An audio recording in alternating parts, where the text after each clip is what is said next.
Bonjour et bienvenue dans cette dernière vidéo de la série sur la multidimension. Je le rappelle, si vous êtes nouveau par ici, si vous tombez sur cette vidéo pour la première fois et que vous êtes intéressé par le sujet de la multidimension, je vous invite à reprendre les vidéos depuis le début, à les suivre dans l'ordre pour une meilleure intégration. Donc je le rappelle, les extraits que je lis sont issus de ce livre Le temps des justes de Virginie L'Ascension. Idéalement, je vous recommande ce livre pour pouvoir vous replonger dans la lecture parce que ça permet de vous concentrer sur les mots, les phrases, les vibrations transmises dans ce livre. Ça aura beaucoup plus d'impact que juste de m'écouter faire la lecture de ces informations-là, uniquement pour ceux qui sont visuels et qui ont besoin de s'imprégner, de se connecter à leur ressenti. La 13D. La 13D est une absence, un passage, unité totale, silence pur, vide et plein. Vacuité sans vide ni plein. Ni forme, ni son, ni sensation, ni émotion, ni conséquence, ni commencement, ni fin. Elle est noire lumière, comme un sas qui repropulse aux dimensions inférieures, ni inférieure, ni en dessous, faisant partie intégrante d'elle, participant et menant à l'expérimentation de vivre. On pourrait la comparer à l'état du Ein Sof Or, l'état du non-état, du ni ceci ni cela de la pensée shivaïte non duelle, du Brahman, de la conscience pure et absolue, omnipotence, connaissance suprême. Employer le mot vastitude serait la réduire. Le tout et l'infini ne sont pas encore son contenu, et pourtant déjà sont immenses en elle, comme un sas, oui, qui propulse aussi aux dimensions supérieures, à une autre octave de 13 dimensions successives et pourtant entremêlées.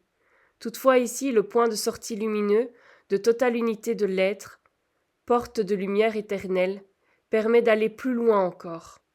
Mais de cela, je ne peux encore en parler ici. Il serait déjà merveilleux que les hommes puissent comprendre et vivre jusqu'à la 13D en totale harmonie et conscience. Lorsque l'on sort de ce point, on retourne dans la 1D. On se retrouve comme au centre, point central de la Voie lactée. On s'y assoit. On observe le champ universel.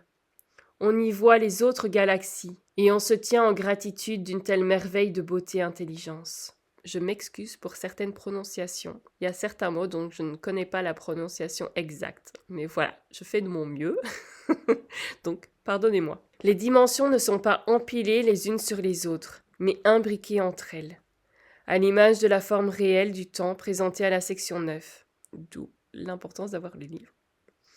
Ainsi, elles réagissent toutes en même temps les unes aux autres.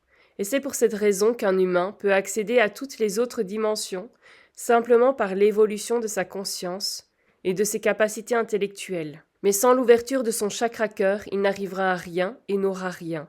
C'est par, grâce, pour, avec son cœur conscient, que l'être peut atteindre les sommets de son état humain et devenir un humain aux facultés divines, car complètement réalisé. Le cœur, l'amour, est ce qu'il y a de plus important, d'essentiel à tout être. Grâce à l'amour, nous avons tout, pouvons tout. Chaque être a besoin d'être aimé et d'aimer pour s'épanouir convenablement. Parcourir les différentes dimensions demande une progression consciente, et les étapes pour y arriver se font par paliers. Leur intégration dans les corps vibratoires, dans les changements de fréquence qui en découlent, se font eux aussi progressivement, avec de réelles répercussions dans la matière, dans le quotidien. La représentation des multidimensions pourrait se faire par un livre en accordéon que l'on déplierait en le tenant par une de ses feuilles. En tirant sur une, elle nous mènerait aux autres, et en refermant le livre, elle se superposerait entre elles, tout en étant connectées et codépendantes. La matière et l'énergie noire leur permettent de se manifester ou de se cacher suivant la dimension vécue et identifiée, mais surtout au fur et à mesure que la conscience galactique et universelle évolue progressivement de ces expérimentations en chacun de nous, en chacun des êtres vivants, sous toutes leurs formes et qualités. Une multitude d'êtres existe à travers les dimensions, les galaxies, les univers, qu'ils soient physiques ou non, de vertus et de formes variées, d'âme. Ils sont tous une part de la vie manifestée à différentes échelles de conscience et d'espace-temps. Bien sûr, de tout cela, vous n'en avez pas conscience habituellement. Et pourtant, si vous l'aviez, cela augmenterait votre compassion tant avec vous-même qu'avec les autres. Votre envie de bien faire, de faire les bons choix, en tous les cas les meilleurs pour vous naîtraient naturellement, parce que vous auriez profondément compris, car ressenti, que tout dépend de vous, tout le temps, que vous faites et êtes vous-même le continuum, le créant constamment. Vous comprendriez aussi que le plus important sur cette terre en étant humain est de vivre ses émotions pleinement quand elles sont là. En vérité, vivre le temps présent est simplement ne pas le penser, le vivre sans y réfléchir ni le réfléchir, tout en étant hyper conscient du moment en train de se vivre à chaque instant, de ne rien refouler ni exagérer, de tendre vers l'équilibre de ses polarités, au point zéro. Vous sauriez qu'il est presque stupide, égoïste, voire méprenant de penser à court terme, vu que tout dépend de vous, y compris les autres, que le temps n'est pas linéaire et que vous n'existez pas seulement à un seul endroit, et à la fois pleinement, pourtant en tous, en synchronisation, autant en un seul point qu'en plusieurs. Toutefois, la vie présente incarnée est essentielle, et il faut déjà bien la vivre ici. Et justement, en la vivant le mieux possible déjà là, tout en étant conscient des autres plans et dimensions, alors ce sont tous les aspects de ce que vous êtes qui s'améliorent. Et votre vie ici et maintenant prend encore plus de sens, de valeur et de saveur, notamment par vos prises de choix, conscients. Cela, bien entendu, ne doit pas être forcé ni mentalisé, mais vécu dans la joie, la spontanéité, l'innocence éveillée, comme une alchimie discrète, car on ne peut tout saisir, tout contrôler, et fort heureusement. Il faut donc accepter que tout cela nous soit supérieur en intelligence et en force, en foi totale d'accueillir ce complexe de temps et d'espace, ces mystères, et simultanément de les vivre en un seul instant, comme à l'image du Big Bang, qui en une fraction de seconde a fait naître toutes les étapes lumineuses de cette création d'univers. Tout est en un seul point, à l'image également de l'atome. Quand en clairvoyance on entre dans un atome, dans son noyau, on y voit différentes lumières et fonctions très technologiques. On progresse alors, et l'on voit un sas lumineux, une porte d'un autre temps, un passage dimensionnel, qui débouche sur un autre univers. Oui, un univers.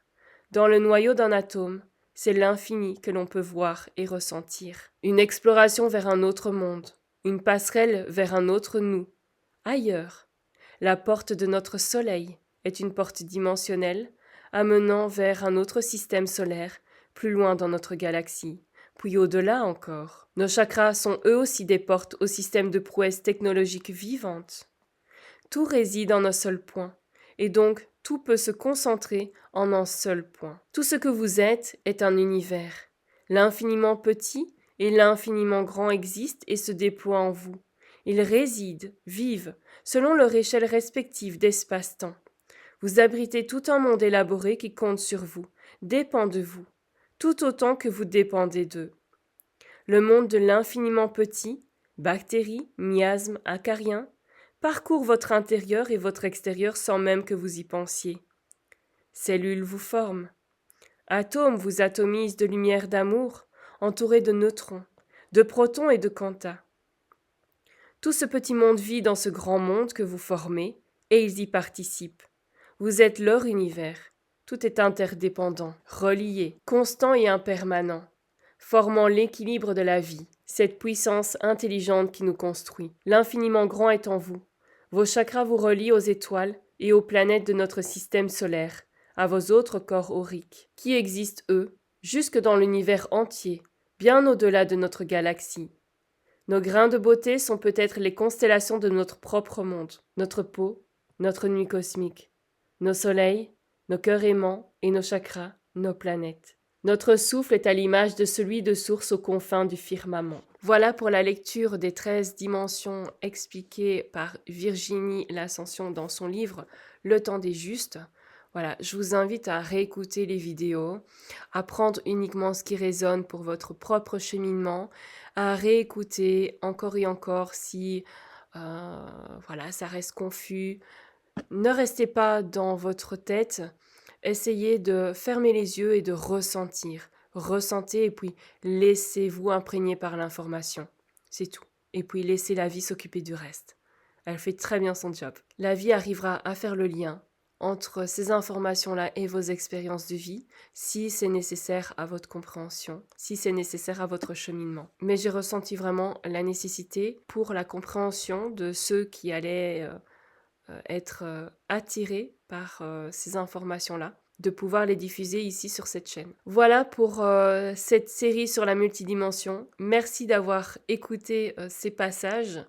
N'hésitez pas à les partager, ça aidera à leur diffusion, parce que je trouve que ce sont des informations importantes à prendre en considération, même s'il y a d'autres informations importantes dans ce livre, bien sûr. Mais je veux dire, comme il y a beaucoup d'amalgame au niveau des dimensions, c'était important de pouvoir partager cela avec vous, afin que vous aussi vous puissiez nourrir votre réflexion, nourrir votre conscience, pour ramener plus de discernement et de justesse. Voilà, dans nos cheminements terrestres et incarnatoires et amiques. Et en plus, ces vidéos sont complémentaires aux vidéos que je partage actuellement au sujet de l'imagination. C'est pour ça aussi que le moment était bien choisi en fait. L'inspiration était là depuis un petit moment, mais je veux dire l'impulsion de passer à l'action pour pouvoir les filmer s'ajustait vraiment avec les vidéos autour de l'imagination qui, si vous comprenez bien l'importance de l'imagination, qui est au-delà du simple fait de nourrir sa créativité, ça nous amène justement à incarner cette multidimensionnalité en soi afin de devenir des co-créateurs conscients. Voilà, on se retrouve bientôt pour de nouveaux partages. À très vite.